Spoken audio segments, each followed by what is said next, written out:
Assalamualaikum. This is Asghar Soul and today we are going to start our 11th lecture और this lecture हम read करेंगे basic units of data storage के कौन कौन से हमने पढ़ा है कि एक कंप्यूटर यूज़ होता है स्टोर करने के लिए मुख्तलिफ किस्म का डाटा। तो उस डाटा को किस फॉर्म में स्टोर करेगा और कौन कौन से यूनिट बेसिक जो इस्तेमाल किए जाएंगे जिन्हें इस्तेमाल करके ये डाटा को स्टोर करेगा।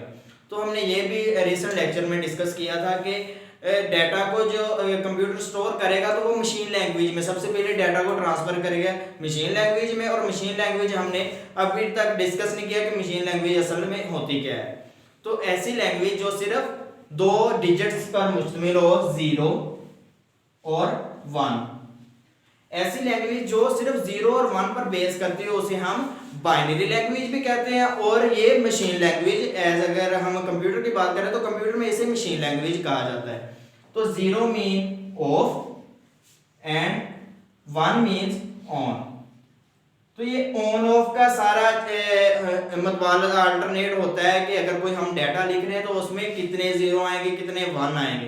तो यही हम इन्हें कहेंगे ये सबसे बेसिक यूनिट होगा किसी भी मेमोरी यूनिट का जिसे हम बिट्स पढ़ते हैं। ये बिट है, 0 एक अलग बिट और ये 1 एक अलग बिट, दो बिट यानी कि इन्हें हम बाइनरी यूनिट्स कहेंगे, बाइनरी यूनिट्स।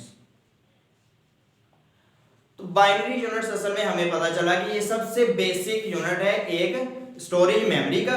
और नेक्स्ट अगर हम इसके बिट के आगे हम बात करें बिट को तो हमने देख लिया कि 0 और 1 है, बिट इज 0 और 1 ओनली। अगर हम इन दोनों की बात करें तो ये बिट है। तो बाइट क्या होता है? बाइट असल में 8 बिट्स की कलेक्शन होती है, कलेक्शन ऑफ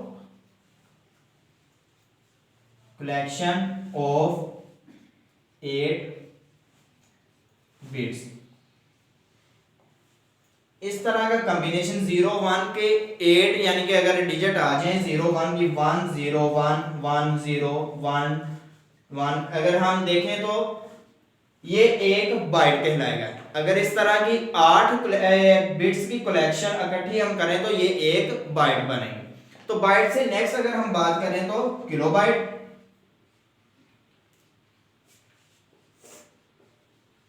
किलोबाइट असल में किलो अगर कंप्यूटर की लैंग्वेज में देखें तो 1024 को कहा जाता है और बाइट 1024 बाइट्स।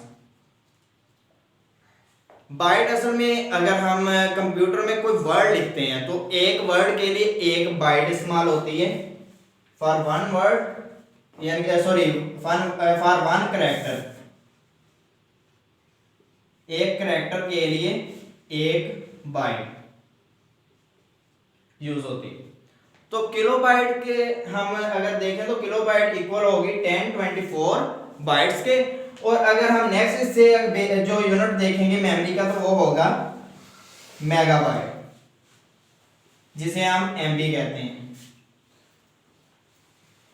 मेगाबाइट में असल में कितने 1024 किलोबाइट्स होते हैं। तो 1024 किलोबाइट से मुराद के हमारे पास अगर हम इसी को अगर फर्दर देखें कि इसे और सिंपलीफाई करके बाइट में लिखना चाहते हैं तो 1024 ये मेगा के लिए और 1024 ये किलो के लिए और साथ में फिर बाइट्स। तो ये थे हमारे मेगाबाइट तक। अब हम इससे फर्दर मूव करें तो हमारे पास आता है गीगाबाइट जिसे हम जीबी पढ़ते हैं, गीगाबाइट। गीगाबाइट में again 1024 multiply by M byte, megabyte यानी कि एमबी। 1024 एमबी आएंगे। अगर हम इसे फर्दर और सिंपलीफाई करना चाहें तो ये आ जाएगा 1024 मल्टीप्लाई बाय 1024 और मल्टीप्लाई बाय 1024 बाइट्स की।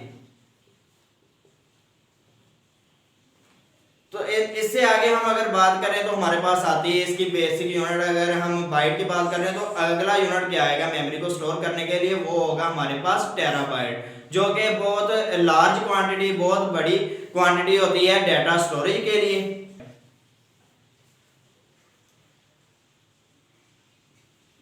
1 टेराबाइट इक्वल होगा 1024 गीगाबाइट के, यानी कि 1024 जीबी अगर हो तो वो मिलकर 1 टेराबाइट कहलाएगा। तो इसी से फर्दर अगर हम कोई एक हमारे पास क्वेश्चन आ जाए तो क्वेश्चन को हम कैसे सोल्व करेंगे, तो उसके लिए मिसाल के तौर पर अगर हमारे पास 240 MB आ जाए तो इसका मतलब क्या होगा, या इसे अगर हम और देखना चाहें तो हम जीबी को एमबी को ये किस तरह हम रिप्रेजेंट करते हैं, तो उसके लिए 2 की पावर 10, 2 की पावर 20, 2 की पावर 30 और 2 की पावर 40।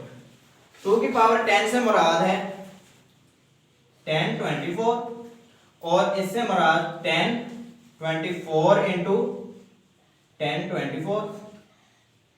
और नेक्स्ट अगर हम देखें तो 1024 को हम 3 टाइम लिख लेंगे तो वो 2 की पावर 30 हो जाएगा। और अगर हम 40 की बात करें तो टेराबाइट में 1024 4 बार यानी 4 टाइम हमारे पास आ जाएगा, तो ये हमारे पास 2 की पावर 40 बनेगी।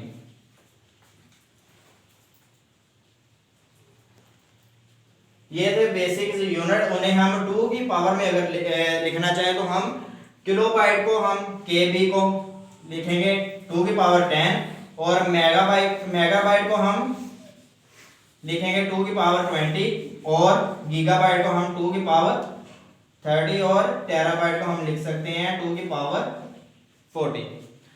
तो इसी तरह अगर हम सोल्व करना चाहें कि हमारे पास 1 मेगाबाइट इक्वल है 2 की पावर 20 के, तो 1 मेगाबाइट हम चाहते हैं कि हम 240 MB को हम लिखें बाइट्स में, तो इसके साथ मल्टीप्लाई कर देंगे 2 की पावर 20, तो ये हमारे पास इतने बाइट आ जाएंगे, यानी कि 2 की पावर 20 कितना होगा 1024 मल्टीप्लाई बाय 1024 और साथ मल्टीप्लाई बाय 240। तो इन्हें जो हम सॉल्व करके कैलकुलेशन इसकी लेके जो हमारे पास आंसर आएगा उतने बाइट्स इस 240 MB के, यानी कि 240 MB उतने बाइट्स के इक्वल आ जाएगा। तो इस तरह के फर्दर क्वेश्चन भी हो सकते हैं कि 1 MB में कितने बाइट है और 1 बाइट में कितने MB हो सकते हैं। इससे अगर उल्ट क्वेश्चन आ जाए तो इधर हम मल्टीप्लाई कर रहे थे, अगर उल्टा आ जाए यानी कि छोटे यूनिट से बड़े यूनिट की तरफ आ जाए, K से हम MB की तरफ, K से MB की तरफ जाना है तो डिवीजन करेंगे हम, कि जब हमारे पास अगर मिसाल के तौर पर 10 MB है, हम इसे चाहते हैं कि हम इसे लिखें कितने GB है, तो 10 MB डिवाइडेड बाय 1024 MB। तो अगर हम देखें ये 1024 किस लिए है, इतने MB होते हैं 1 GB में, तो इसे डिवाइड करेंगे 1024 पर, तो जो हमारे पास आएगा आंसर वो असल में इसका GB में बताएगा कि इतने GB इसके बाइट्स हैं, गीगाबाइट्स इसके हैं। तो नेक्स्ट हम एक और मिसाल लेंगे, क्वेश्चन हम और एक हल करेंगे। तो 60 GB को हमने नेक्स्ट सोल्व करना है वर्ड्स में। टेराबाइट के बाद अगर हम देखें तो 7वां जो डेटा स्टोरेज का यूनिट है वो वर्ड होता है, और वर्ड किसके इक्वल होता है, अगर 4 बाइट मिलकर एक वर्ड कहलाती है। 4 बाइट्स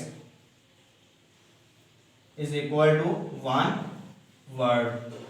तो 4 बाइट्स इक्वल टू 1 वर्ड हो तो अगर हम देखें तो 1 वर्ड में बिट्स कितने होंगे, 4 इंटू 1 बाइट में 8 बिट्स होते हैं, तो 8 को हम 4 से मल्टीप्लाई करें तो ये हमारे पास 32 बिट्स आएंगे, यानी कि 1 word is equal to 32 bits.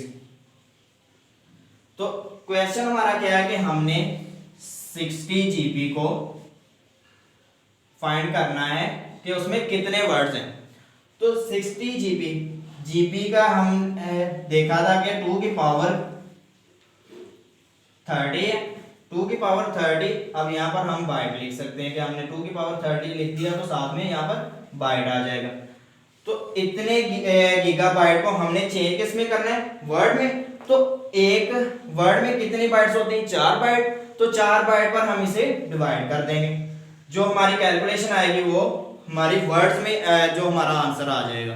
तो ये था आज का लेक्चर। उम्मीद है कि आपको समझ आई होगी। अगर आपको लेक्चर पसंद आया तो आप वीडियो को लाइक करें, शेयर करें, कमेंट करें, और अगर कोई कन्फ्यूजन है तो हमें कमेंट बॉक्स में कमेंट करके आप पूछ सकते हैं। अगर आपको हमारा चैनल पसंद है तो आप इसे सब्सक्राइब करें, क्योंकि आपको नई हर आने वाली वीडियो की अपडेट मिलती रहे।